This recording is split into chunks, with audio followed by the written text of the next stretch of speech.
n'est pas si simple. Lire exige un effort. Il faut décider de s'abstraire du monde un moment, et le monde va tellement vite qu'il pourrait bien disparaître pendant ce laps de temps, et comment le rattraper ensuite? Donc merci à vous de prendre le temps de lire. Tout le monde est accueilli, vous avez les lieux et de belles découvertes littéraires et surtout de belles découvertes humaines.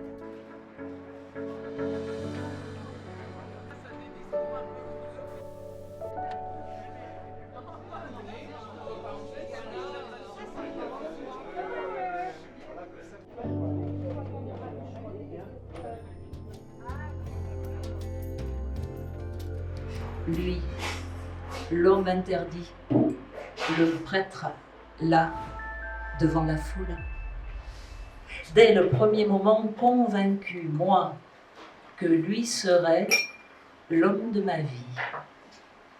Et mon propre père, sévère, dur, une terreur.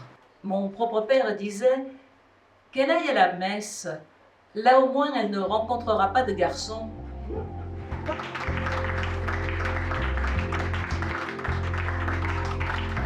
Je trouvais ça vraiment assez remarquable parce qu'en général, j'ai plutôt tendance à m'ennuyer quand on fait des lectures, soit je perds le fil ou je décroche, etc. Et là, c'était assez impressionnant.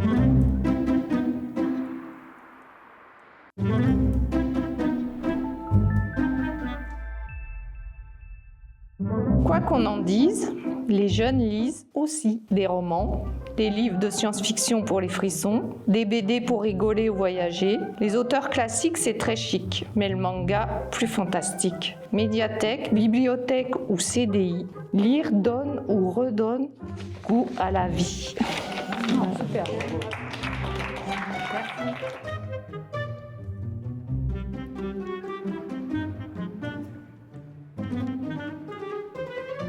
On est tellement déconnecté dans nos pays qu'on pense qu'on n'est même plus une proie.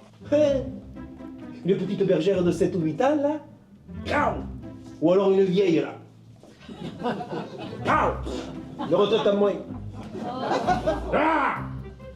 Sorcier! Et Gaston, il disait, mais non, mais mon violon, il n'est pas magique.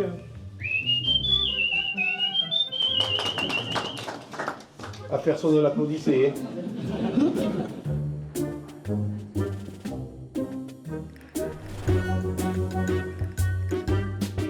Je passe ma vie à faire des digressions. Posez-moi une question. Et je répondrai d'abord à une autre parce que plein de liens se créent dans ma tête. Je connais tous les vainqueurs du Tour de France depuis Maurice Garin en 1903. Moi, ça m'a beaucoup marqué la façon dont lit Florian. On oublie qui dit le texte, on oublie qui est l'auteur et on écoute le texte, quoi. On est pris par le texte.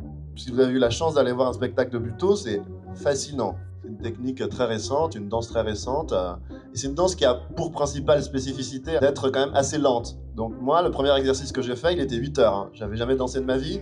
Et à midi, je devais être là où est le monsieur, là. J'ai vraiment cru que c'était une blague. Hein. Je me suis dit, mais je me suis inscrit, j'avais payé cher. En plus, j'ai dit...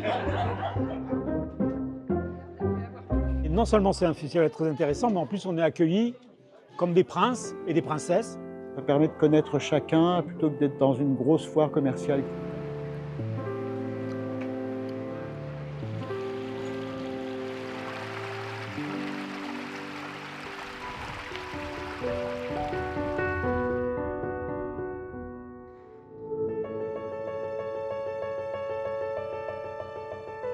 Annie ne sait pas pourquoi, mais le père est inquiet. Elle l'a senti. Et la crainte n'a pas tardé à fondre sur elle, à son tour. Des hommes, on ne sait pas qui, ni combien, tant ils semblent pressés, envahissent la pièce, tels des chevaux furieux. À leurs pieds, ils apportent la boue que fait la neige fondue, triste et molle, sur le bois du plancher, et ils renversent tout.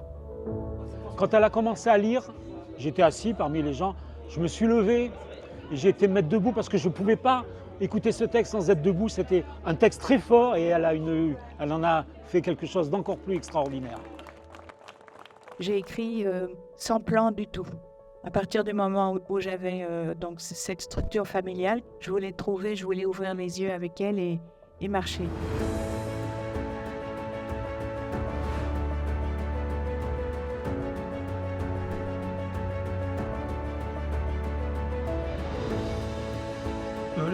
l'important pour moi, c'est avant tout les personnages. D'ailleurs, pendant longtemps, ce qui me chagrinait, mais d'une profonde tristesse, c'est que mes personnages n'avaient pas de lecteur. Et ça est encore une douleur pour moi. Nous avons longuement parlé entre nous, nous avons eu tout notre temps pour réfléchir chacune de notre côté à propos de cet homme, bien avant qu'il ne se matérialise.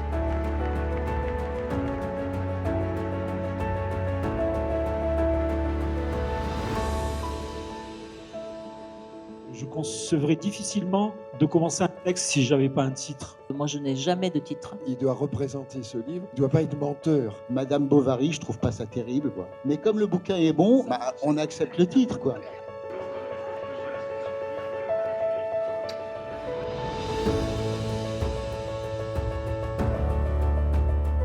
Voilà, c'est Oupi, c'est pas un chien, c'est pareil.